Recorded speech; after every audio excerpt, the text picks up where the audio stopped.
Exploration is in your blood, which is why you've joined the Archeos Society.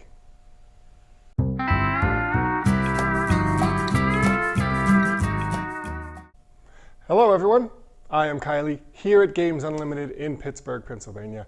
Today I get to talk to you about Archeos Society. This is a game I've been looking forward to because it is a re-implementation of one of our store favorites, what we call sleeper hits. So it's one of those games that we here at the store absolutely adore. We talk about it a lot, but we don't think it quite gets the love that it deserves. We don't sell as much of it as we think we should, but we love to talk about it.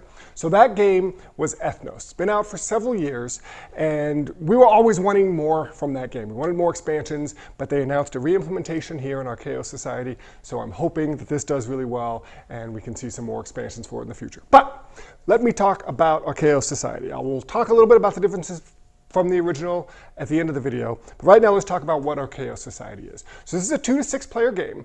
It's a pretty quick playing game. We're talking about an hour usually at most. And it's one of these games where your turns happen so fast. It's a game that I like to say, you know, if you're playing this game and you go, wait, whose turn is it? It's probably yours. Because much like Ticket to Ride, a lot of turns, you're just gonna be drawing a card off the top of the deck, right? So, I mentioned Ticket to Ride.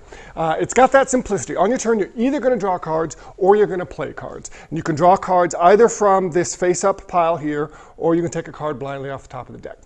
What you're trying to do is create melds. So if you look at these cards, you'll notice they have a color and they have a sort of type of explorer on them. Thematically, you are early 20th century, late 19th century explorers going to various continents, and there are different types of team leaders you can have. So this would be a photographer, and this here, I'm not sure exactly what it's called, but he's some sort of like guide explorer type thing.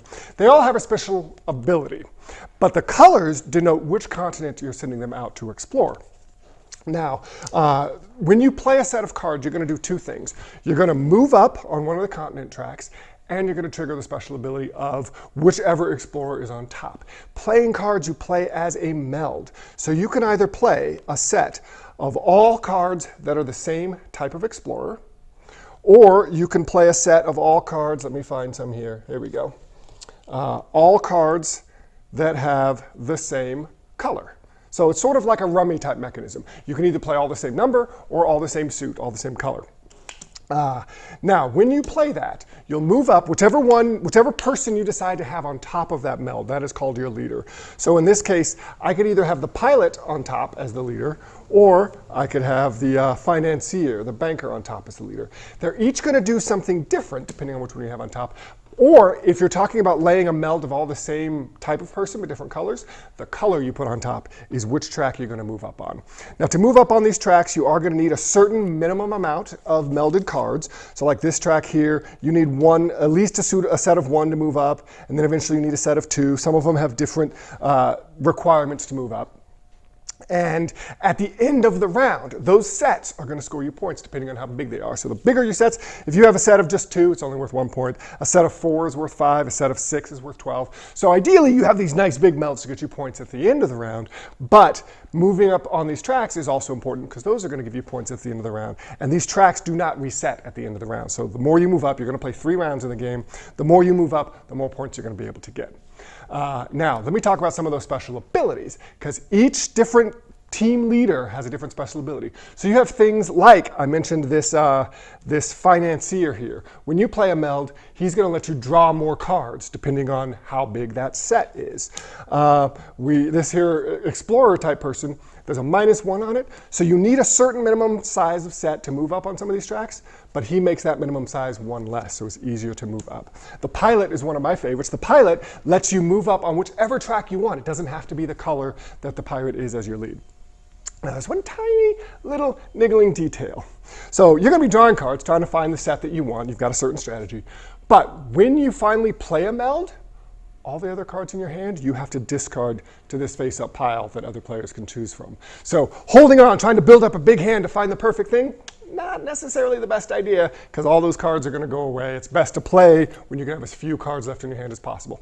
Of course, some of those special explorers, as an explorer, the doctor, I believe, that lets you hold on to cards in your hand and not have to discard them, things like that. So all in all, super easy game to explain, very quick playing. Most turns you're drawing cards till you get the thing you want. It's going to end when enough monkeys are drawn. So there are 3 monkeys shuffled into the bottom of the deck, these monkey idols. When the 3rd one is drawn, the round ends immediately. So once 2 of those have come out, it starts to get a little bit of a press your luck mechanism of how far do you want to keep building and do you want to play because you're worried that that other monkey is going to come out. Fantastic game. Slight differences from Ethnos. A big thing in the original game, if you're familiar with it, it was an area control. So playing these melds let you put your tokens on these 6 different areas, and they were worth a different amount of points each age. So it got rid of some of that particular variability, got rid of some of that level of interactivity from the area control element, but replaced it with these boards, and I want to show you one of these boards. So it replaced it with these boards that allow them to do different things, have different sets. So this is a pretty straightforward one. As you move up, it goes up. But here's a board that's very interesting because as you go up 1, it's really easy to go up 1, but you're losing points there. So then you need a bigger set to go up. If you choose to go up again, it's going to drop the points. So you really want to be doing jumps of 2 at a time in the same round if you can. Plus, each of these boards has a backside that has a little bit more complex way to play. So that's where a lot of the replayability comes in this, is that you can mix and match, do different sides. And I didn't mention those explorers, those roles out there. There are 12 different ones, but you only use 6 in an individual game. So a lot of variability. The game actually comes with some recommended setups in the rule book, which is something Ethnos did not have. So all in all, a really fantastic redo. Plus, I'm going to point something out I saw. If you look right here on the cover, there's a little symbol there, and that is actually one of the point trackers from the original Ethnos. So it's a really cool little nod to the original game. So that is Archeos Society. Really like this one. Come talk to us about it. I mean, if you've been in at all, you've probably heard us talk about Ethnos. Now we've got the new one out. I hope it does well because I'd love to see some more expansions. If this looks good to you, come on down and pick up a copy. If you're not local, we do free shipping at $100. I'm Kylie at Games Unlimited. Come on down and unbox some fun.